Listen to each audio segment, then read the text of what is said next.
Gaza का काल साल 2024।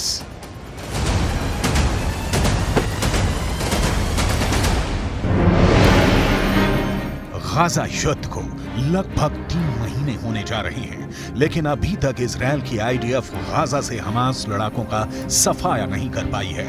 हालांकि पिछले 36 घंटों में इजरायली सेना ने हमास के लड़ाकों के साथ साथ 200 से ज्यादा फिलिस्तीनियों को मार डाला है। हैरानी की बात तो यह है कि इजरायली सेना पर पिछले 2 हफ्तों से अचानक हमास के लड़ाकों ने उत्तरी गाजा और दक्षिणी गाजा में जबरदस्त हमले शुरू कर दिए हैं। साल के आखिरी दिन 31 दिसंबर 2023 को हमास की तरफ से जारी किए गए इस वीडियो को देखिए, जिसमें हमास के लड़ाके इजरायल के टैंक बख्तरबंद लड़ाकू वाहनों पर बेहद पास से हमले कर रहे हैं।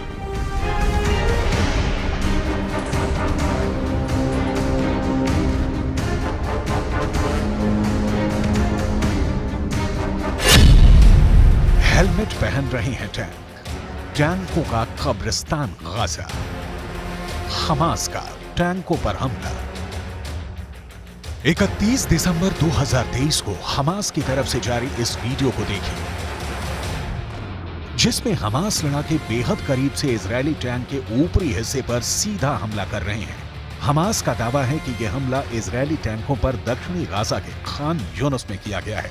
हमास का दावा है कि यह हमला 30 दिसंबर 2023 को इजरायली टैंकों पर हुआ है।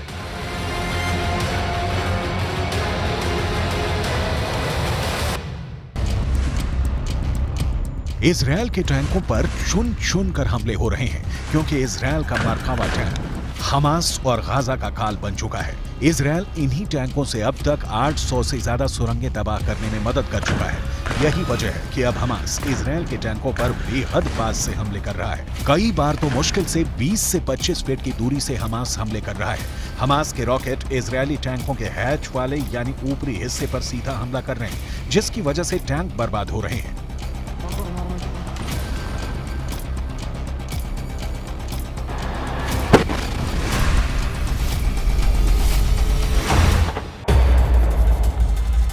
अब हमास की तरफ से जारी ये वीडियो देखिए, जिसमें हमास के लड़ाके गाजा में कब्रिस्तान बन चुके इमारतों के पीछे से इजरायली सेना पर हमला कर रहे हैं। दावा किया जा रहा है कि इस हमले में कई इजरायली सैनिकों की भी मौत हुई है।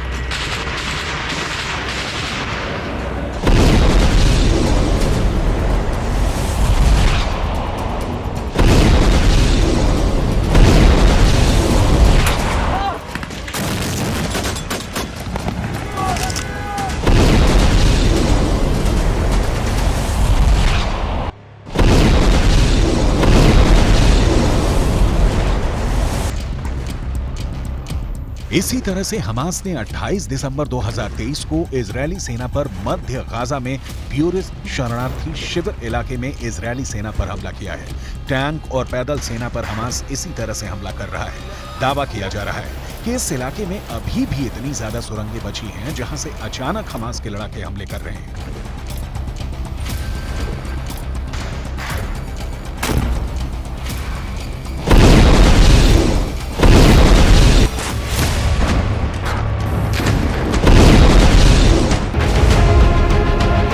इसी तरह से हमास के लड़ाकों ने 27 दिसंबर 2023 को एक ही हमले में 12 से ज्यादा इजरायली सैनिकों को मारने का दावा किया है। हमास का ये वीडियो किस जगह का है ये तो नहीं पता, लेकिन वीडियो में इजरायली सेना पर हमास के लड़ाकों के हमले साफ देखे जा सकते हैं। यही वजह है कि इजरायली सेना के मरकावा टैंक के ऊपर शील्ड लगाई जा रही है, ताकि टैंकों को तबाह होने से बचाया जा सके। इजरायल की मौत बना हमास का सुरंग युद्ध। अब तक इजरायल के 480 से ज्यादा सैनिक मारे जा चुके हैं। इसकी सबसे बड़ी वजह हमास की वो सुरंगें हैं जो अभी तक इजरायल तबाह नहीं कर पाया है। हालांकि नेतन्याहू पिछले हफ्ते गाजा पहुंच गए थे और उन्होंने इजरायली सेना के कमांडर्स और सैनिकों के बीच काफी वक्त बिताया।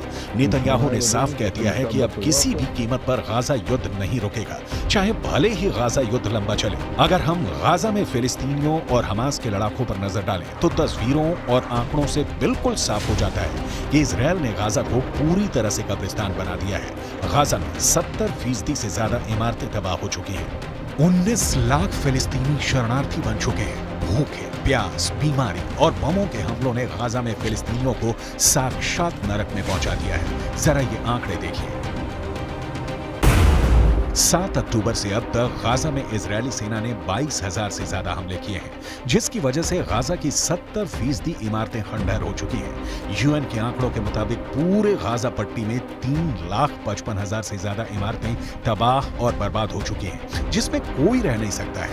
इसके अलावा स्कूल, कॉलेज की 370 से ज्यादा इमारतें पूरी तरह से इजरायली हमलों में जमीन में दफन हो चुकी हैं, जो इजरायल के खौफनाक हमलों का जिंदा सबूत है। 7 अक्टूबर 2023 से अब तक गाजा पट्टी में इजरायली सेना ने हमास के ठिकानों पर जबरदस्त हमले किए हैं, जिसकी वजह से 230 से ज्यादा मस्जिदें और पूजा घर गाजा पट्टी में तबाह और बर्बाद हो चुके हैं। गाजा में सबसे भीषण और दर्दनाक हमले इजरायल ने अस्पतालों पर भी किए हैं, क्योंकि इन्हीं अस्पतालों के नीचे हमास की दर्जनों सुरंगें हमास का हेडक्वार्टर और अड्डे बने हुए थे। हमास इन्हीं अस्पतालों की आड़ में इजरायली सेना पर हमला कर रहा था।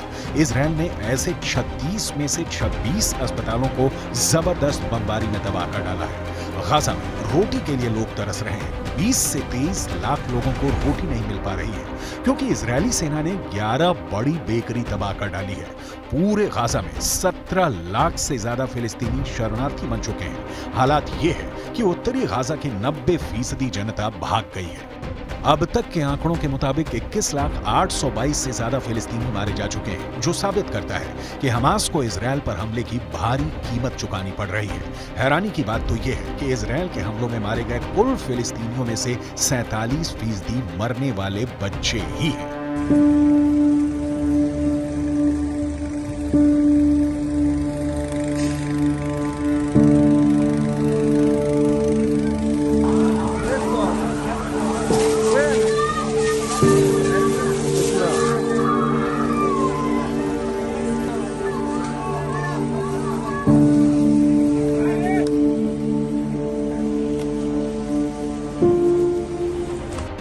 इन्हीं हालातों को देखकर हमास, हिजबुल्लाह और ईरान अब इजरायल से आर पार की जंग का ऐलान कर चुके हैं। लेकिन नेतन्याहू ने साफ चेतावनी दे दी है कि कोई जिंदा नहीं बचेगा।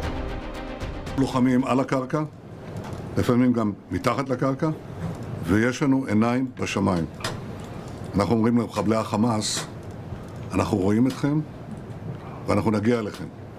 אנחנו ממשיכים במלחמה, מעמיקים את הלחימה בדרום הרצועה ובמקומות אחרים. אנחנו נלחמים עד הסוף, ובעזרת הטכנולוגיה המתקדמת ביותר. उत्तरी गाजा पर इजरायली वायुसेना के लड़ाकू विमानों ने हजारों बम गिराना शुरू कर दिया। इजरायल की कॉर्पोरेट बॉम्बिंग ने देखते ही देखते उत्तरी गाजा में इमारतों को जमीन में दफन कर दिया। यहां तक कि उत्तरी गाजा में इजरायली सेना ने मरकावा टैंक से हमले शुरू कर दिए। इजरायली डिफेंस फोर्स की रीढ़ मरकावा टैंक पर हमास के लड़ाकों ने भी जबरदस्त पलटवार किया और कई दर्जन टैंक लगभग 90 दिन की जंग में तबाह कर दिए। हमास के लड़ाकों ने सुरंगों से निकलकर उत्तरी गाजा में हमले किए। इजरायल ने लगभग 90 दिन की जंग में हमास के टॉप कमांडर्स को चुन चुन कर मारा है।